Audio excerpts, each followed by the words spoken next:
This is Inspiring Design,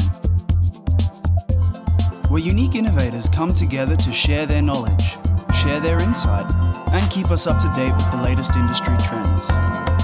And here's your host, Rashan Senanayake. Welcome back, listeners, to our continued journey on unpacking the evolution of emerging technologies. Today is a different type of an episode produced live at the Locate 25 International Conference. But joining me is Amber Standley, the co-founder and CXO of Teria, a company pioneering the next generation of maps and digital twins. Similar to myself, Amber comes from a human-centered design background. Over 20 plus years of hands-on experience, she's been already innovating with augmented reality before Pokemon Go's augmented reality integration. She has an amazing background with complex problem-solving skills and delivering high-tech concepts into everyday tools through an integrated design thinking approach. In other words, Amber is here to transform sophisticated technologies like Teria's digital twin platform feel straightforward, even empowering to the non-technical end user. She's doing some amazing work. So without further ado, let's get straight into it. Welcome to Inspiring Design. Welcome. Thank you. We're here at a lovely conference here all about mapping. But before we get into the nitty-gritty, I do want to understand your story and your background, because you have a really interesting one. Leading up to this, I was doing some reading about your CX design, your human-centered entire background, and that's something that I personally want to dig deep into. But in your own words, what's your background? What's your story? Thanks, Rashan. Thanks for having me. So I guess my background has been from a designs perspective. So when I was younger, I was always very good at art. I loved the whole idea of creating something from nothing. And that kind of passion led me to study design at University of Canberra way back in 2005. And yeah, so I did 4-year degree there, and I used to call myself a 90%er designer. So I'd get very excited about the concepts and, creating like brand. But I always got more interested in the companies these imaginary companies that was creating this brand for, and how to convey that through design. So after that, I graduated, and I was always interested in After Effects. So I ended up at a company where I was doing broadcast design, so animation for television commercials. And from there, I went into the print industry. But I was always more interested in the problems and the ideas than the final polished version at the end. And so I found my way back to University of Canberra working in their marketing department. And that's where I decided to do a master's in digital design. And that course was amazing. They taught us how to program using processing. Yeah. And we learned about, generative design and coding and really cutting edge sort of technology and IoT. This was all before it became, mainstream. Yeah. So from there, I managed to, by chance, meet with a friend, Danny. He was heading up a research cluster called AR Studio. Mm-hmm. And I ended up working with them for 12 to 24 months, I think. And it was all about how can we use augmented reality to enhance student learning. So we spent days prototyping with drones and LiDAR and augmenting it and putting it in front of teachers and students to understand, how this could enhance their education. So that was a really fun time, and I got into prototyping and absolutely loved it. And when that research cluster wound up, we were constantly getting asked by industry to build augmented reality apps. So that's how I sort of accidentally founded an augmented reality agency called A Positive. And from there, we essentially built augmented reality apps for mobile and desktop to enhance tourism and museums and heritage. Given your, I think, diverse background with design and kind of the injections of different technologies, working with different stakeholders, I can personally see where you're coming from and all the values of it coming through in Terrier. But for the listeners, can you explain a little bit about what is Terrier? Who is Terrier? Yeah, sure. So whenever people ask me that, I sort of start with the original problem Terrier was founded around, and it was back in 2014. The Australian government had a problem. They had all of this amazing spatial data and no way to get it to the public or industry to make it like useful. So essentially what was starting to happen was they were building maps for specific data sets. So you had, this one map would only show this type of data. This map would only show this type of data for this type of problem. Yeah. So the original founders of Terrier decided, why don't we use Cesium, which is like an open source 3D framework that essentially enables you to create 3D tiles.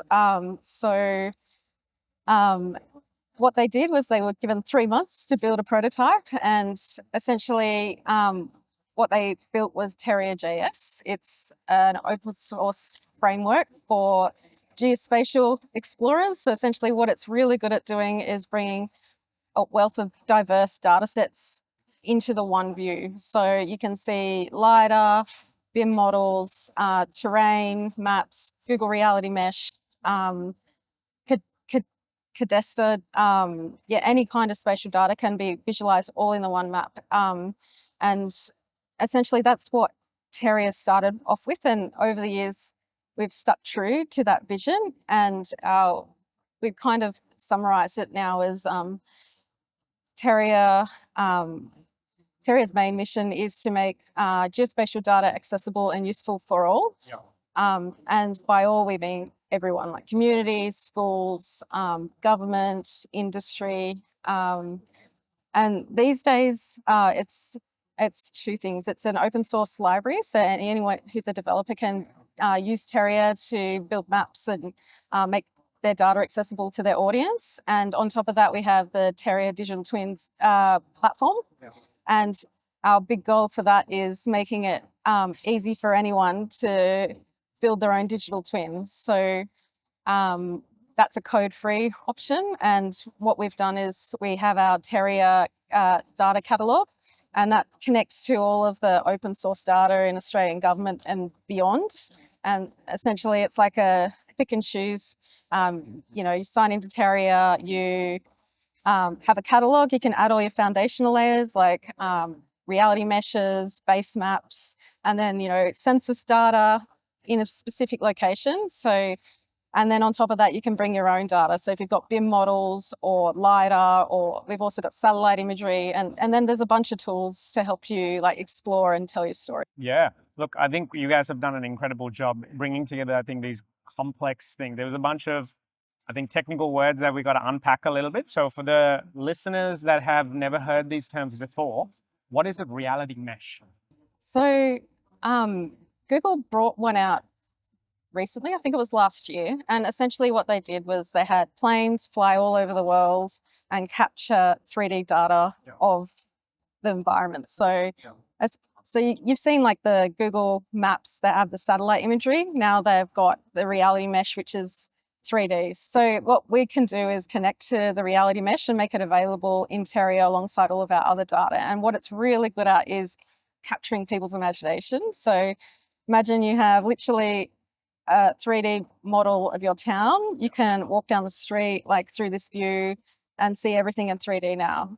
It's really amazing. And then you could, bring IoT, and suddenly you've got an interactive environment that's, based on reality, but has additional information over the top.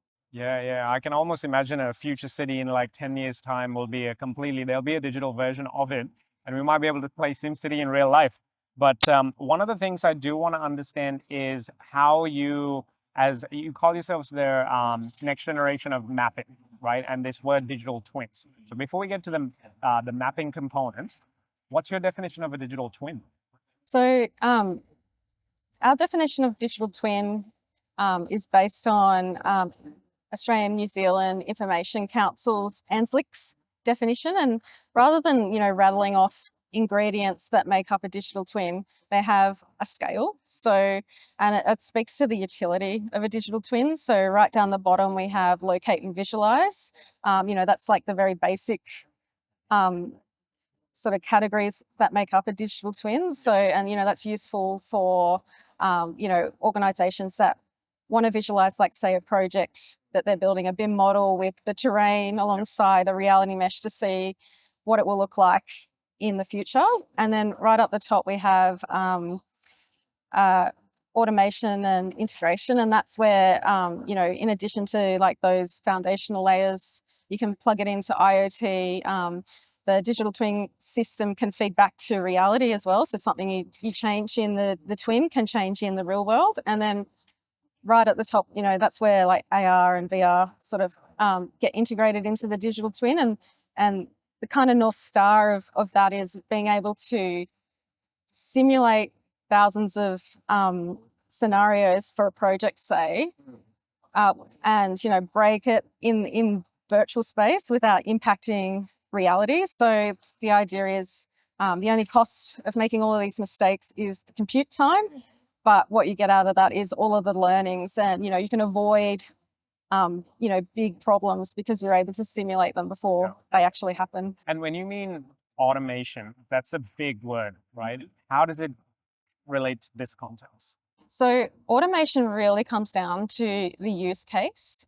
So the user of the digital twin. So it can mean many things. Like, for example, like automation could be a property manager has multiple properties at different locations, and, they might use the digital twin for automating things that, connect to traffic sensors. And, based on that, they might turn the aircon up and down. So the system would be smart enough to, look at all of the data and make decisions. Like, that's an example of automation within parameters that the user has set. It really comes down to the use case. It could be farmers, if the temperature spikes to this crop that's a digital twin, enact the sensors, enact the water, increase the water to this sort of thing. Do you think it'll go as far as, everyday investors managing their properties this way? Potentially, yeah. So, like, the technology's already there in terms of the sensors and the smarts. So it would come down to them creating their own custom workflows and, integrating them with a digital twin, say like Terrier. So they would own that like workflow and they would plug it in so they could see everything all in the one visualization, and that way everyone else would as well. So it's like a single source of truth. Yeah, brilliant. I think I can very easily understand the power of the data here, because I think everything is data in this context, isn't it? So how do you think, given your capabilities at Terrier, how is this going to shift the way we work or learn even?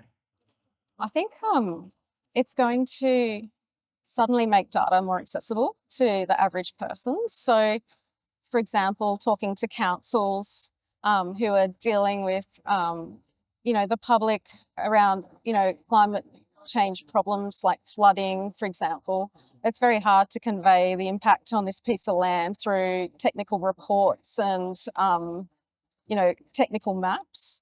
But if you could bring up like a simulation of, this is what happens when there's a storm surge to your piece of land, and actually show them what reality looks like for them. It's a very accessible medium, and it's very engaging, and they get it straight away. So I think it's going to cut through a lot of the confusion and fear by just showing people this is what to expect. Yeah.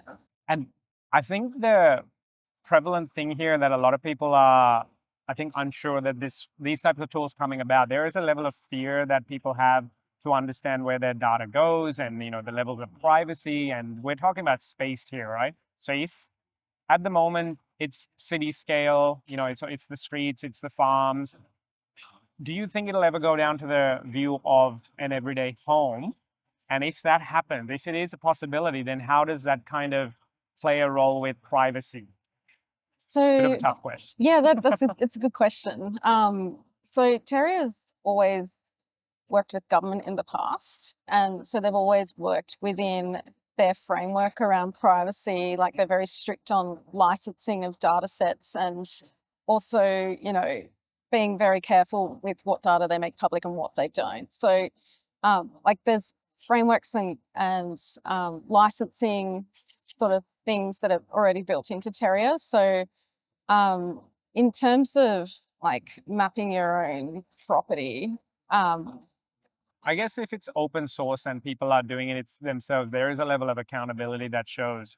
And is that the approach, do you think, when it comes to these types of technologies, the onus is on the user? yeah, so when we talk about making data sets public through Terrier, we'll probably stop at government procured data sets. So, for example, local councils have public data sets that are already public that they, direct people to.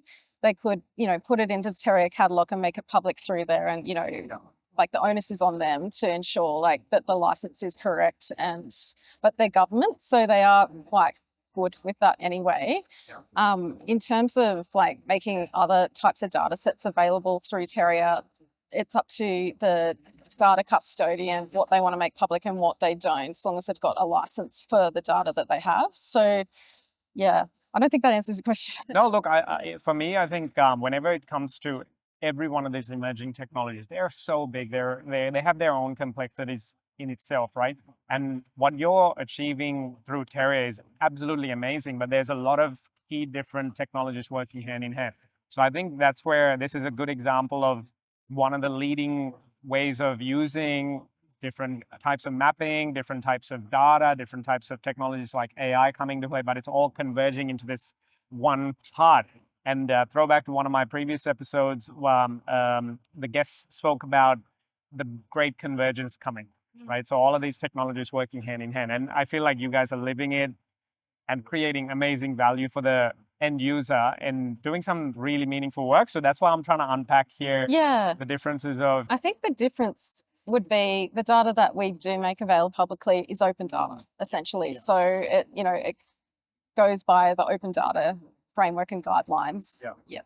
Okay, fair enough. Well, taking a little bit of a different angle at this, one of the key skill sets is always looking at the thinking behind it. Now, obviously, when I speak to you, I can understand your designer mindset that has come through. You look at the problem from different angles. You have an abundance of experience. How important do you think to work in an industry such as yours, and even using this technology, do you find that it's creative problem solving, critical thinking? How prevalent is that? I think it's going to be even more important in the future as it is now, because the way AI is going, the only way for, to achieve that North Star where, you've got the agent on your shoulder helping you look at situations is to deeply understand the user and the system that they work in. Because if it's not intuitive, if it doesn't work in their existing workflows, they just won't use it. So I feel like human-centered designers are in a really good spot right now because they can essentially engage these users and do higher level work of mapping and understanding their problems, and then feeding that into like AI essentially to help with like the automation. So for example, at the moment we have UX and UI, and that whole industry was born because we needed to make the data accessible to non-programmers, and the UI was born essentially. So what I can see happening in the future is these UX designers and these human-centered designers will still do what they've always done in terms of engaging their audiences to understand their needs and interpret them. But then they will, rather than building, a complex UI to try and make things simpler, they'll be feeding that information into like an agent, and then the user can use human language to essentially get what they need out of the tool. So for example, instead of using like tools in like Terrier, you could just ask it, can you show me this piece of land with this data and tell me where's the best spot to put blah. This reminds me of the scene of Iron Man 1, actually, where Robert Downey Jr. is actually speaking to Jarvis, his AI system, and he's doing the entire design and mapping process but it's his critical thinking. Yeah. You just got the assistant to actually work with it. That's brilliant. Yeah, and the other thing that excites me too is like we're getting these tools that are coming out like build.io and JDoodle that can interpret designs and build fully functioning like tools. Yeah. And you know, just the speed at which you can test and learn before you take something to the developers to, you know, to complete. It's just amazing. So, you know, it's cut like 6 months of prototyping and testing down to a month maybe, and like just how much faster you can get to creating those really stellar user experiences. Yeah, for sure. Look, one of the key capabilities that really jumped out at me looking at Terrier's features was this idea of 3D and 4D visualization. Now, we're all used to 3D, we're all used to 2D. What exactly is 4D? Yeah. Like, I personally can understand it, but for someone who's never come through it, it sounds like something out of science fiction. Yeah. So what's 4D and how does that work with Terrier? So 4D is essentially over time. So like a really simple example is one of our early adopters wanted to, like they're building a big skyscraper in Melbourne and they wanted to plan that build out better over time. So they visualized their CAD model, which was like construction, like over months. So like a timeline, and then they overlaid, you know, climate forecasts, predictions around weather extremes for that year, and you know and then you can start doing that sort of modeling for how is this actually going to go in reality, so I can make better decisions. Oh, I can see that, you know, it's likely that there's going to be a weather event around here. Why don't we, you know, move the timeframes here and here to account for that? So yeah, essentially it's being able to visualize a digital twin over time to make better decisions. And even if it's not, you know, 100% accurate, it's still information to help you make a better decision than you would if you didn't have that information. For sure. And I can imagine the level of, I think, responsibility and accountability now the designer has. Like if they're now coming up with a large scale building in a major city, being able to simulate like that is absolutely brilliant. So does that mean there's all the, let's say, the weather data that we've collected over as a human civilization, they plug in, it's the city code, all of that comes into play in this one way? Yeah, that's right. And another thing that we're doing is through our connections at CSIRO, getting the best models. So, for example, climate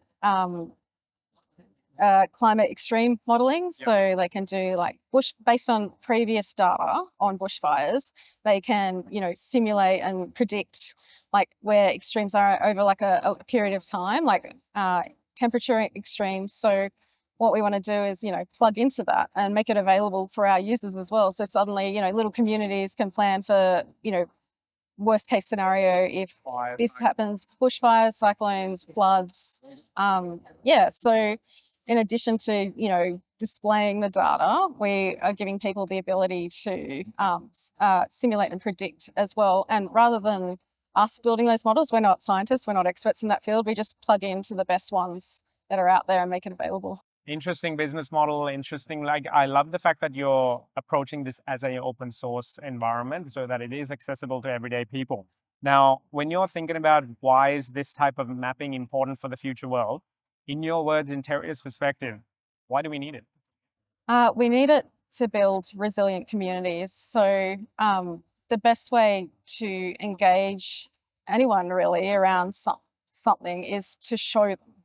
And so maps are a really accessible sort of medium that people can understand, but digital twins are even more accessible because they look exactly like reality and you can explore it from any angle and make it contextual to yourself. So, you know, we've got like the little pedestrian you can drop in your front yard and you could visualize, like, okay, what's this wind farm going to look like from my house that hasn't been built yet? Or, you know, what's all of the flood modeling? Will my house be okay if there's an extreme weather event in 5-10 years, for example? Big organizations with big budgets have access to this kind of technology, but like communities don't. So yeah, we want to make Terrier a tool that anyone can use to become more resilient. Makes sense. And I think the previous architect in me would have absolutely jumped on something like this because I think you can see the value in it. You can understand straight away the simulation power that you get from it to be able to see your design or potential idea come to life in its original context. Where do you think there's a component of charting, data visualization that you guys do, and I feel like the entire map is a data visualization exercise. How does charting play a role? And is it up to a consumer to understand these things? Because sometimes reading charts and things like that, it's almost a specialized skill set, right? It takes time to learn these things. Is that a given now for a consumer? Yeah, so because Terrier started off in CSIRO, there's like a lot of really powerful tools in there that were developed with researchers in mind. But that's something that, me and my experience design team are looking at in terms of, okay, this is a complex tool, it's very powerful. How can we make it as easy as possible for anyone to understand so they can use it? So yeah, that's where, we use like usability testing, we interview users about their needs, and like that's where AI could potentially come in as well as that sort of helper in terms of helping the user understand what this tool can do for them and interpret like their needs and essentially get them using it and interpreting the outcomes as well. So that's a work in progress. Yeah, for sure. But yeah, that is our goal, is to use human-centered design to make those tools more accessible. Yeah, and make it as simple as easily digestible as possible, I guess. That's right. Now we talked about a little bit about AI, being able to prompt, being able to speak, and that has the ability to then understand. You also mentioned augmented reality a few times. Now that can be a very complex area in itself. Do you need high-end headsets to use the mapping technology that you're talking about? Even in this conference, we can see the big players, Trimble's here, so forth. What are your thoughts? My thoughts on that, because I was in augmented reality since like 2013, and I've seen the headsets, and even when I was in like Silicon Valley, people wouldn't wear them because they were embarrassed. People don't want to put things on their face, and they can be a bit polarizing as well. So while I had my A Positive company, we focused on mobile-based AR, but also developed a sort of desktop gesture recognition-based AR app. And the idea was you just walk up and participate, like you just know how to interact with it. So it was like a gamified sort of product that we built. That's another story. But so essentially, everyone's got a mobile device, even communities that are out anywhere. Our goal is to make it accessible. So we will probably only focus on AR for your phone and your tablet, so they can just use their own tablet and see, say, a windmill on the hill near the house, for example. But like if we do build out those experiences, then it's easy to plug into like HoloLens as well, because you've built the technology. So, if consultancies want to bring people in for this really cool simulated experience, they can do that too. Okay, awesome. And I think that's probably a better approach, because in the smartphone technologies, the tablet technologies now has the complex LiDAR technologies built in. So it's a little bit easier, I feel like, the way you're going about it, and I love that.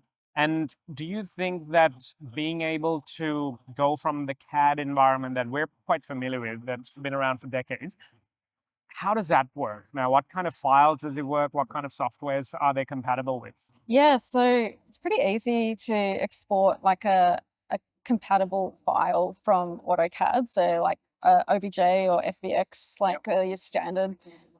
There's some really cool transformation sort of pipeline stuff happening between Unity and AutoCAD and Cesium. That can make that even easier. Like ultimate goal would be you update your AutoCAD file and it updates in Terrier.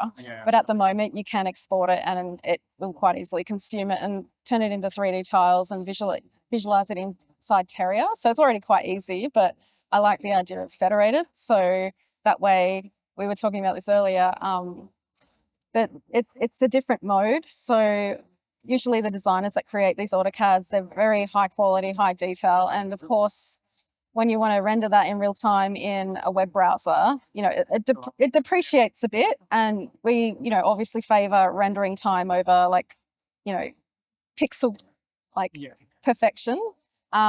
But that's to say you don't have to choose. So you use AutoCAD for what it was built for, and then you can export a version and use it into Terrier, and then you can use that version to engage the community through a share link on a web browser, tell your story in a broader context as well. So it's essentially putting your designs in reality and sharing it with the world. Yeah, perfect. And what about the more lower end 3D modeling softwares? The things such as SketchUp, for example, or what's the other one that a lot of schools use? It's on the edge of my mind. Yeah, I can't remember I'm what they're having a called. blank. Yeah. That's all right. As long as they can export to a format that a 3D tiler will recognize, then it should be fine. I think FBX and OBJ is pretty universal across those software. Yeah, more 3D. Yeah, but one thing that our team does do is service developer support packages. So it's not uncommon for us to help our partners and customers transform a complex data set so they can visualize it into Terrier. So if we don't support it, get in touch because we can help you get it into Terrier as well. Yeah, perfect. And look, I think one of the things that I always like to do is understand how this actually fits in for the future workforce. Students listening in now might be thinking this is way technical. This is a lot of different experiences, complex technologies. It's almost out of my scope. But the more and more you look into these things, that you understand that that's not actually the case. You can actually do some really cool things from a school level and work your way up to those levels. Do you have advice for if a student is listening in, let's say in middle school, high school, and loves this mapping technologies and what's happening in the future world, or they want to be involved with climate change activism? What's your thoughts? What can they do right now? What's some advice for them? There's a few things. One way of getting involved into like the mapping world and digital twins is get your hands on a drone and map a place. And then once you've got that data, what do you do next? And you don't need to study anything. Just Google it, and work out. The next phase is getting it into a software and visualizing it. And then what do you do with it? And put it in front of people, get their feedback, get their understanding.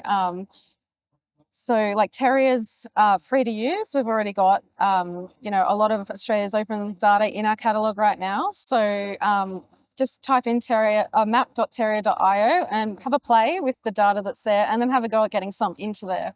The other advice I would say, no matter what you're studying, I would highly recommend learning the art of asking an open question, because it's amazing what things people tell you that you wouldn't have gotten if you asked a closed question. So I'd recommend learning how to conduct a user interview as a lifelong skill, because no matter what field you work in, getting a deep understanding of the users or the customers or the people that you're going to be either building products or serving or creating a service is it'll just enhance everything that you do. The other one is just do a course, like a short unit in journey mapping. Yeah. So they're the two skills that I would recommend anyone learn because, like I said, it opens up all of these possibilities. It gives you a really solid understanding of the problem. And essentially, once you have a really good understanding of the user and the system that they work in, the solution presents itself, like it's already there. Yep. Change in scenery. So this conference is absolutely buzzing. So we're at a better location, I feel like. But one of the things I do want to ask and learn about is your school project. Now, you guys have a very cool thing coming up. A project launch, I believe, comes through just for schools. Can you tell us a little bit about that? So in 2023, we ran the Terrier Early Adopter Program, and that was all about getting people from industry and local government using Terrier platform to build their first, second, or third digital twin proof of concept. And essentially that program was an amazing way for government to work with industry. And what we saw was a really cool cross collaboration and ideas sort of melding pot.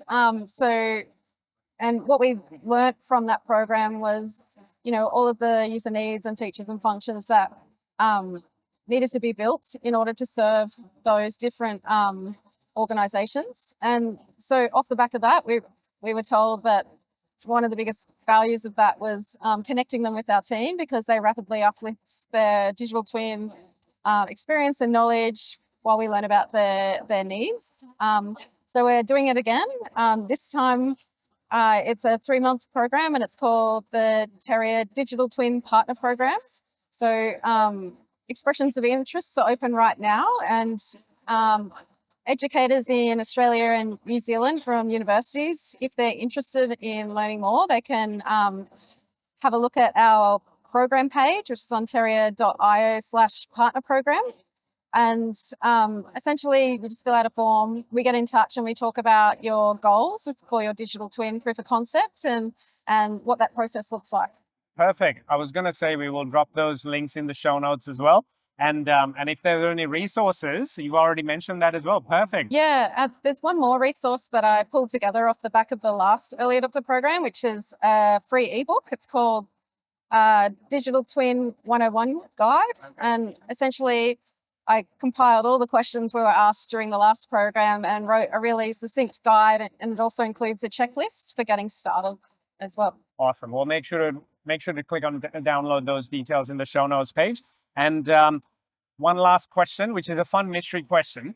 And I've been kind of thinking, what's a unique thing for the mapping world? But what I was going to ask you was, if you had one wish technology or feature or capability when it comes to the mapping world, what would that be? Oh gosh.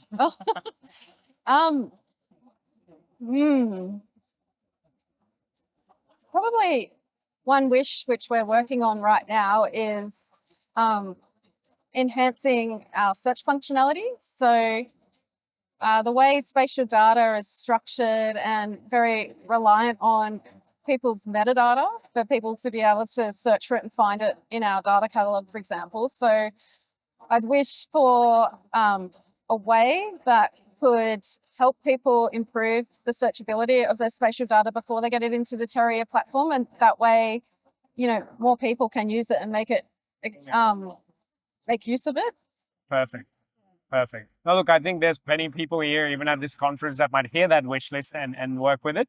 So thank you so much for your time. It's really interesting to understand, I think, these technologies and how we're shaping the world that we're in these unique and interesting ways. So thank you so much for the work you're doing and sharing all this knowledge with us.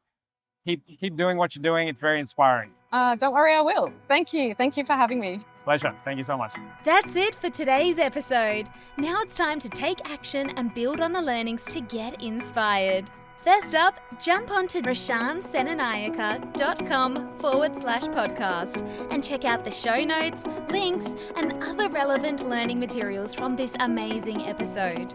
Next, if you learned something new today, click that subscribe button and set yourself up to receive live notifications on future episodes, as well as more opportunities to learn from our amazing guests, brands, and speakers. Last but not least, it's time to have your say. Join the conversation and share your thoughts and feedback on today's episode with a review, all while joining many others with a 5-star rating for Inspiring Design with Rashan Senanayake. Till next time.